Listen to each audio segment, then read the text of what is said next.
There's always the moment in which the image is just not enough and we need to put text on the screen. So in this lesson, we're going to see 3 different ways in which we can do it.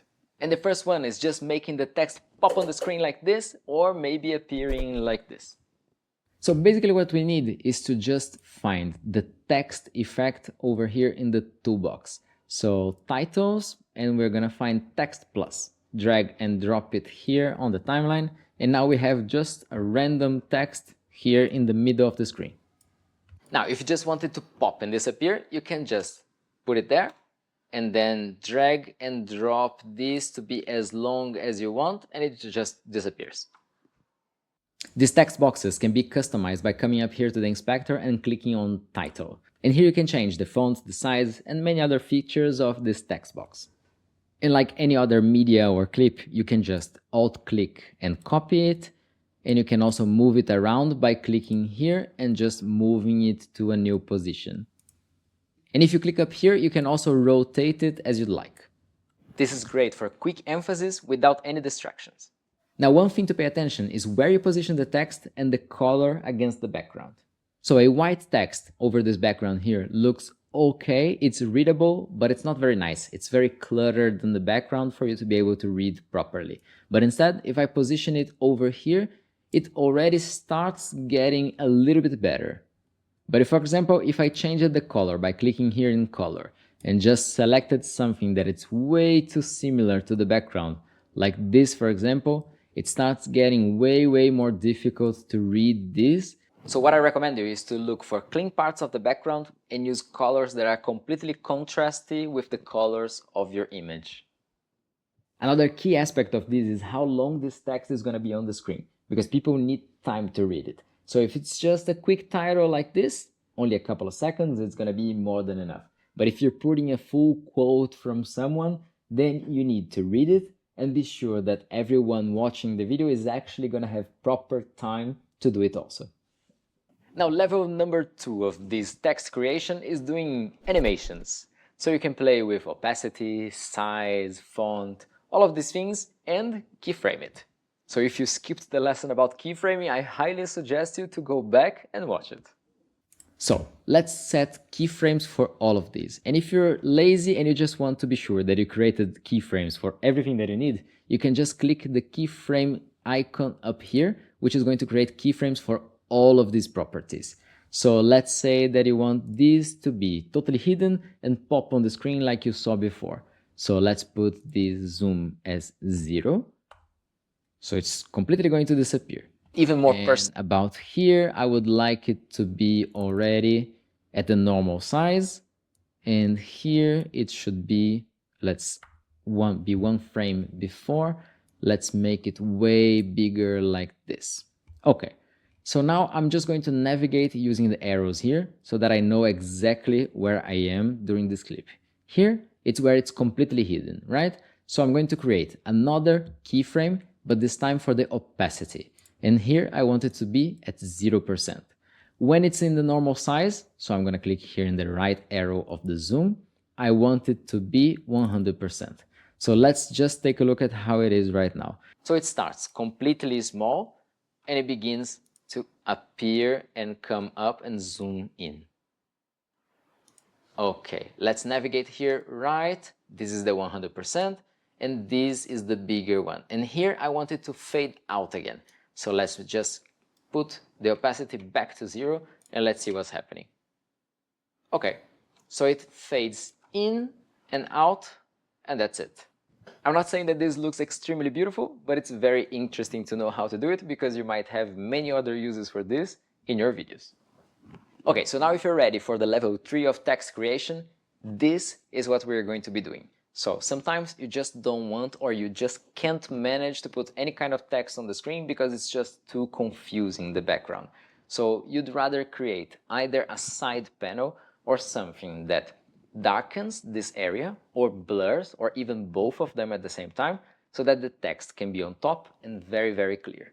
And there are many different ways in which you can achieve the same result, but this is one that works for me and I'll show you how I do it. So first of all, let's start doing the dark panel on the left. So to do that, I'm just going to come up to the effects and I'm going to search for an effect called solid color. and I'm gonna click toolbox because it's inside here, and drag and drop it here on the timeline. Okay, so now this is just a complete frame of the black color.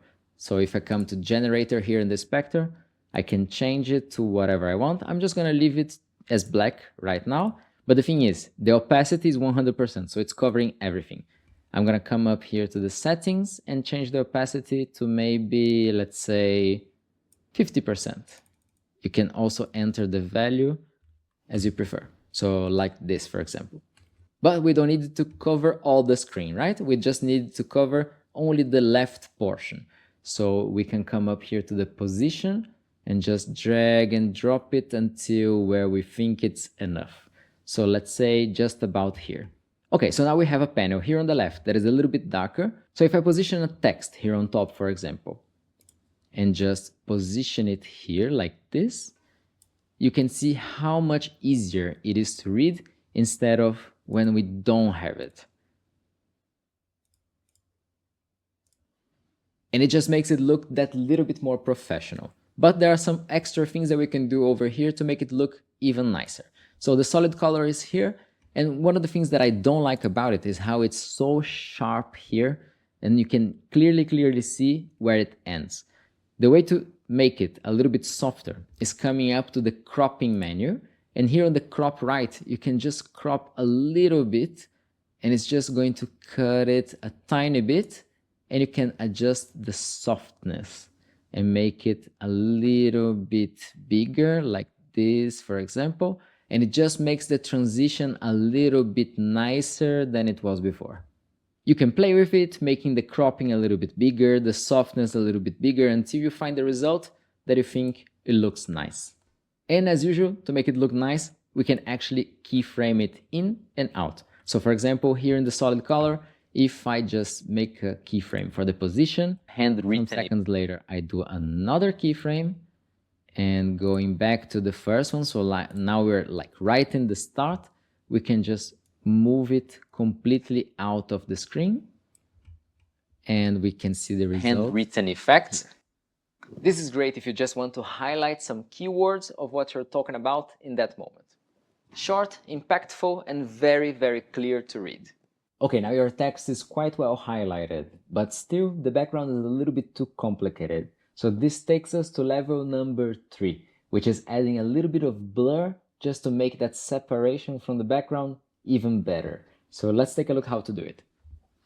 Okay, this one is going to be a little bit different, and this is because the blur effect cannot stand on its own. So you can't just add it to the timeline or anything. You have to add it to something, either a video clip or what we're going to use here, which is an adjustment clip, which lives inside the toolbox. You grab it, bring it here to the timeline, and you're going to see that nothing changes because it's not holding anything so far. You click it and it has just the basic properties like it was a video clip. But the trick here is that we're going to add the blur to it. I'm going to close here the effects and I'm going to go to the color page. And all you need to do is click in this icon over here and it's going to bring you over here. This can be a little bit scary in the beginning when you first see it, but later you guys are going to see that it's not that complicated. It follows more or less the same things that we've been seeing in the edit page before. So the idea here is that you have all of the controls for color in this menu over here, and we have our nodes, which are the ones that are going to hold all of the effects that we're adding to the image. So here we have the timeline, a representation of the timeline. And what we're going to do is we're going to create a mask that holds a blur. To do that, all we need to do is come up here to the window panel and we're going to choose one of these. What I like to use is this gradient feature over here. So as soon as you click it, it adds already here to the preview. And you can see that it has this bar and an arrow. And if you just move it around like this, you can see anything in the preview, but you can see it here in the node. And let me make it a little bit bigger for you to see. And we're going to add the blur. The blur is added by coming up here and just pulling this lever up of the radius of blur, meaning that we're adding blur or adding sharpness. In this case, let's just add a lot of blur here, like this, for example. And as you can see, everything that is in black is where it's being affected by that mask, and what's gray is not being affected. So here we can just move it around, so push it left or right to affect more or less. And the more we make this arrow bigger or smaller, the transition between blur and not blurry changes also. So I'm very happy with it being around here more or less. But the thing is, right now, as the moment where the black bar comes to enter the scene, that's already blurry, and that's not what we want. I just want to keyframe it and make it enter together with the black panel.